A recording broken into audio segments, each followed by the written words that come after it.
Hi, my name is Andy Zimmerman, and I'm the youth and the family minister for the Oxford Church of Christ. I hope you're having a great day.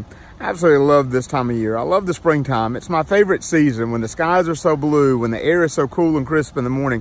I've always loved it. You know, life goes through a lot of seasons. Some of them are really good and some of them are really bad. Ask a man named Joseph, who in Genesis chapter 37, everything seemed fine, and the next thing you know, he was sold into slavery by his brothers, who worked his way up to be second in charge of Potiphar's house, who ended up in prison just right after that, who worked his way all the way up to be second in charge of the land of Egypt, right under a man named Pharaoh. And in Genesis chapter 50, when Joseph's brothers come to him, Joseph tells them, he says, "You meant it about me for evil when you sold me into slavery, but God meant it for good this day to save many people alive." Because of Joseph, the nation of Israel continued to live because of the famine that was in all the land. You ask a man named Moses, who in Exodus chapter 3 was scared to go to Pharaoh, and God simply says these words in verse number 12, "I am with you."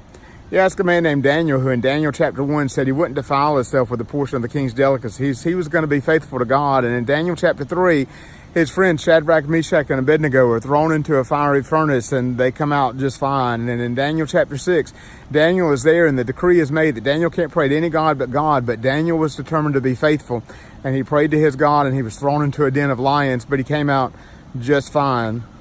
You know, today in Romans chapter 8, verse number 28, God pens these words through the Holy Spirit when he says, "All things work together for good to those who love God and to those who are the called according to his purpose."